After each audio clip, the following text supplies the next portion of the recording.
এই গরমে মনে প্রাণ জুড়িয়ে আসলো শশা খেয়ে। তাই নাকি? মাশাআল্লাহ, আর এক পিস দিয়ে দিই তাহলে। না বেশি কোনোটাই ভালো নয়। আর নমস্কার, আশা করি তোমরা প্রত্যেকেই ভালো আছো। তবে আমার ফ্যামিলিতে আমরা প্রত্যেকেই ভালো আছি। আর আমার ভিডিওটা যদি ভালো লেগে থাকে অবশ্যই সাবস্ক্রাইব করে। আমার ভিডিওর নাম হচ্ছে সুস্মিতা কে ব্লগ। আজকে আমার কি পুজো দিয়ে শুরু করছি আমার ব্লগটা। আজকে আমি এই 5 দিনে চা করবো। পরের মধ্যে অন্যদিন চা করি, তবে আজকে আমি 5 দিনে চা করবো। বেশিরভাগ আমি ওই পরের মধ্যে চা করি। আর তুমি কি হচ্ছে আমার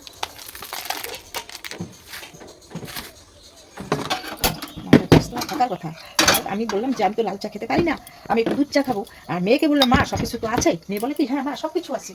মেয়েকে আমার নিজের দেখাটাই ঠিক আছে, চা খাতে আছে, কিন্তু আমি তো লাল চা খেতে পারি না। ওই লাল চা খেতে গিয়ে আমার একদম খুবই খারাপ লাগে। এর জন্য মেয়েকে বললাম একটু দোকান থেকে পাউডার দুধ নিয়ে আয়, আর পাউডার দুধ দিয়ে চা করি। আর যে গোলা দুধটা আছে মানে আরে কালকে তো একটা প্যাকেট নষ্ট হয়ে গেছে, এইটা কি অবস্থা। হ্যাঁ সেই জন্য ভয় লাগে।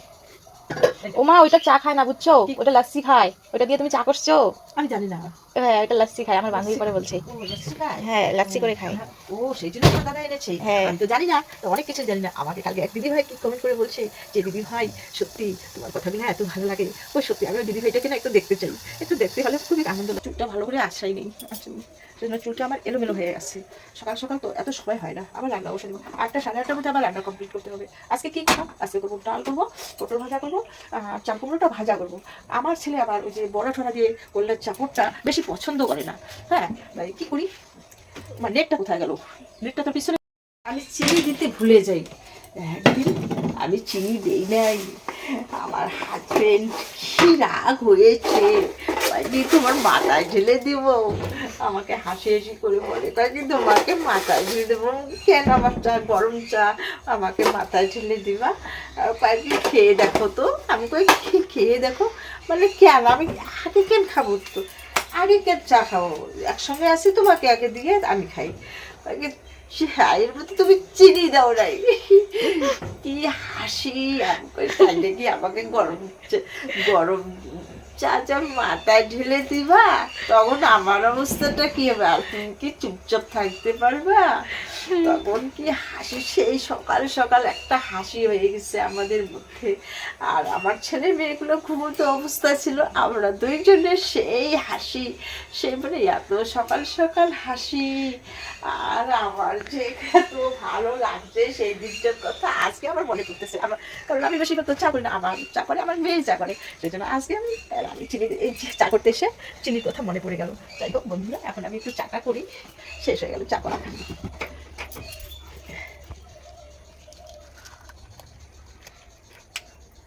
আমার দুধ চা বেশি লাগে না, ফুল কাপ লাগে না, হাফ হাফ একটু হলেই, একটু বেশি হলেই হয়ে যায়। তো বেশি খাই না যে একদম গ্লাস ভর্তি চা লাগবে, আমার খেতেই হবে, ওইটা আমার নেশা আছে। তবে অত না যে আমার খেতেই হবে, কিন্তু আমার চায়ের নেশাটা দুধ চা। ডক্টর না করছে আমাকে ওই দুধ চাটা খেতে, তবুও আমি ডক্টরের কথা শুনি না। এইরকম পরিস্থিতি আমার। এখন কি করবো, মুড়িটা মেখে নেবো। আর একটু মুড়ি নিলাম, মুড়িটা নিয়ে মেখে। মা তোমাকে না আজকে সুন্দর লাগছে দেখতে। তাই নাকি? হ্যাঁ। কেন কথা, আমার না কালকে দিদি ভাইটার কথা বলেছে। আমার দিদি ভাইটা যে কমেন্ট করেছে, ওই দিদি ভাইয়ের আমি পাশে থাকতে চাই। ওই দিদি ভাইটা আমাকে সাপোর্ট করছে, আমি ওই দিদি ভাইয়ের পাশে আমি সাপোর্ট করবো। আর আমি ওই দিদি ভাইটার পাশেই থাকবো। আমার ভিডিও করাটা বড় কথা না। আমার ভিডিও করা মানে কি, এই যে দিদি ভাইরা কমেন্ট করবে, দাদা ভাইরা কমেন্ট করে না, আমাকে সেই ভালো লাগে। আমার টাকা পয়সার অত লোক নেই, আমার ভগবান যা দিয়েছে অনেক দিয়েছে। কারণ এর থেকে তো আমি অভাবের মধ্যে ছিলাম। তাই যাই হোক, একটু মুড়িটা খেয়ে নিই, তোমাদের সঙ্গে একটু কথা বলো তো, তোমাকে না প্রত্যেক দিনেই ভালো লাগে দেখতে, কিন্তু শরীরটা মাঝখানে খারাপ হয়েছিল, তো এখন একটু ভালো হয়েছে। আজকে একটু ভালো লাগছে দেখতে। আজকে হ্যাঁ মুখটা এত গল্প করাটা ঠিক না, তবে একটু চা খেয়ে নেই তবে বন্ধু। তো তুলবো, বেশি তুলবো না। হ্যাঁ এই পাকাটা তুলো, পেকে গেছে যেটা নিচে উঠাবো। হ্যাঁ ওটা এই 3টে হবে। আর ওখানে আছে বাজারে লঙ্কা দিয়ে, খুব সুন্দর লঙ্কা। কি করছো এখন? লঙ্কা উঠালাম। এই লঙ্কা দুটো 3টে উঠেছি, আর বাজারের লঙ্কা দিয়ে আমি কি করবো, সুন্দর তৈরি করবো। তোর আর কি লাগবে না মা? সর্ষা লাগবে। সর্ষা আনছি দোকান থেকে, বাবা ওই যে আনছে, এনে দিল। ঠিক আছে। 1 প্যাকেট 2 প্যাকেট আনছি একটু বাবা, এই যে 2 প্যাকেট আনছি। একটা মিক্সির মধ্যে দিব, একদম পরিষ্কার।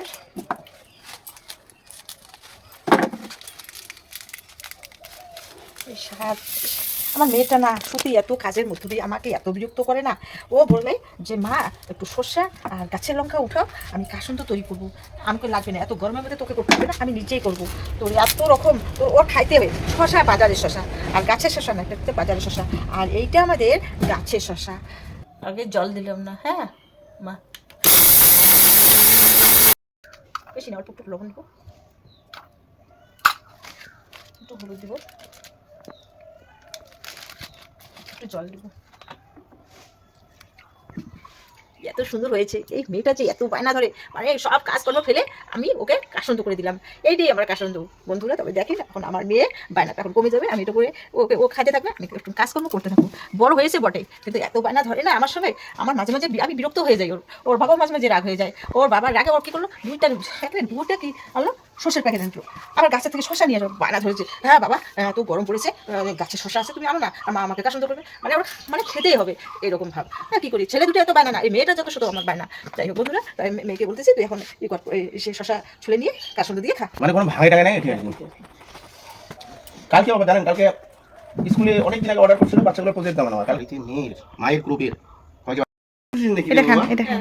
এত দূর নেবো না, একটু অর্ধেক দিবো একদম, মানে ইউটিউবার, তাহলে আপনি ভুল বলছেন। লবণ দিতে হবে, লবণ। ইউটিউবের নায়িকা আছে না। ও মা, একটা এটা ছাড়ো, এই শসাটা ছাড়ো, স্যারকে আমাদের গাছের শসাটা দাও। তাই ওরে বাবা, মাস্টারমশাই আরেকবার বলেন, কি বলবো, ঝিঙ্গা খাবেন? হ্যাঁ ঝিঙ্গা খাবেন, আমাদের বাড়িতে প্রচুর ঝিঙ্গা আছে। তাই নাকি? একদম ঝিঙ্গা শসা। আমাদের হেডমাস্টার কত ভালো, সাধারণ আমি কি সেলফ হেল্প গ্রুপের না, সেলফ হেল্প গ্রুপ কোনো কথা নাই, আমাদের স্কুলের একটা অংশ। রাধুনি আমি, রাধুনি আমরা কেউ মনে করি না, সবাই অংশ, সবাই সমান। হ্যাঁ, রাধুনি। এই যে আমি যে অ্যাক্সিডেন্ট থেকে বাঁচলাম, সবার আশীর্বাদ ছাড়া হতে পারে না। মাস্টারমশাই আমি যদি রান্না না করি তবুও আমি কিন্তু রাধুনি। অনেকে বলে কোথায় যাচ্ছ, বিপ্লবের মা? স্কুলে কিন্তু রাধুনি বলে না, এসএসজি গ্রুপ মেম্বার বলে, কোনটা? না, এসএসজি। হ্যাঁ, তাহলে রাধুনি কথাটা আসবেই না, রাধুনি বাড়িতে, এটা সেলফ হেল্প গ্রুপ। হ্যাঁ, না অনেকে হয়তো অনেকে। আচ্ছা, রাধুনি যে বললেন, তাহলে কি যে সরকারিভাবে যখন কাজ হয় শুধু কি আপনাদের রান্নার জন্য না অন্যভাবে বিভিন্ন সহায়ক কাজও দেয়? হ্যাঁ, বিভিন্ন কাজে দেয়। তাহলে রাধুনি নিশ্চয়ই নয়। না, এই তো তাহলে ওকে আমার- হ্যাঁ, রাধুনি না, ঠিক আছে, আমি লবণটা নিয়ে আসি। সহায়িকা হতে পারে। কি দেখি এবার, একটু দেখেন, সাবস্ক্রাইব করেন না আমার? কে করে দিন, আমি মোবাইল ধরি নে আর কি। না না, খালি ওই না, আবার ভিডিও হচ্ছে নাকি, একটা কথা আবার দেখালো বাড়াই গেল, সেটা বলা যাবে না। বলা যাবে না। লবণ দিতে হবে। হ্যাঁ, আমি অল্প একটু দিচ্ছি। লবণ দিতে হবে। বাহ, খেয়ে দেখেন। পরিবেশন করলো আমাদের বিদ্যালয়ের এসএসজি গ্রুপ মেম্বার লিডার কল্পনা মহোদয়া। মন্ডল আপনি হ্যাঁ, কিরকম লাগছে? কিরকম লাগছে? মন্ডলের শশা একেবারে মাতিয়ে দিয়েছে একেবারে। তাই নাকি? এই গরমে মনে হয় প্রাণ জুড়িয়ে আসলো শশা খেয়ে। তাই নাকি? মাস্টারমশাই আর এক পিস দিয়ে দিই তাহলে। না, আর নাই তো। বেশি কোনোটাই ভালো নয়। আর বেশি না, না। নাই, এক পিস ছোট, এক পিস। এটা তো আমাদের গাছের শসা। না, ওই যে আরে অনেক গল্প আছে আপনার। ওই যে বলে না খানা, খেতেও বলছে নাও করছে, ওই জন্য খা না। আপনি তো অ্যাক্সিডেন্ট হওয়ার পর আমাদের বাড়িতে ঢুকে নেই, এই তো প্রথম ফার্স্ট টাইম আসলাম। এই যে তাই মানে সুস্থ হলাম, আসলাম। হ্যাঁ, ঠিক আছে, তবে একটু খেয়ে দেখেন। না, দিলা সুইচ দিলাম না, তাই না ছিল। না, কারণ সুইচ দিল মানে গাছের গোড়া এরকম হয়ে গেছে, একটা শুকিয়ে টনটনা হয়ে গেছে, ফাইটে বেটে গেছে, রস টস কিছু নেই, সমানে জল হচ্ছে। আর বলো না, আজকে পহেলা জ্যৈষ্ঠ মাসের প্রথম দিনে আসলাম আমাদের প্রিয় এসএসজি গ্রুপ মেম্বার কল্পনা মণ্ডল মহোদয়ের বাড়িতে। বোঝা গেল এই মাসের প্রত্যেকটা দিনেই হয়তো আসতে পারবো, কারণ মাসের শুরুতেই আমি খেয়ে নিই তাহলে। বাবাকে বাবা করছে, কাজ করতেছে, করে আসবে। আরে তো বাবার জন্য তো রেখে দিয়েছি, আছে। টেনশন করিস কেন বাবাকে নিয়ে? না, বাবা ঠিক আছে একদম। হ্যাঁ, বিধান, সবার বিধান যিনি লাগে সেই বিধান। ভালোই লাগে, ভালো লাগে। গাছেরটা ভালো টেস্ট, মা গাছেরটা খাও। লবণটা কম হয়ে গেছে। ও কাসনটা বাড়িতেই বানাইলা? এটা দেখালাম তো। বাহ বাহ বাহ বাহ। আচ্ছা, hello guys, welcome to our my blog. কিভাবে আজকে আপনারা দেখবেন কি করে কাসন্ড তৈরি করা হয়। সঙ্গে আছে আমার মা কল্পনা। মা না দিদি? একবার না, একবার তোর একবার হয়ে। ও আমার হয়ে। ও মেয়ে বলছে সঙ্গে আছে আমার মা কল্পনা বন্ধু এবং পাশের বাবা বিধান বাবু। সহজ সরল প্রকৃতির মানুষ। স্কুলে আসলো আমাদের কনিষ্ঠ স্যার, বয়সে কনিষ্ঠ, যার বর্তমান একটার পর একটা ফাড়া চলেই যাচ্ছে।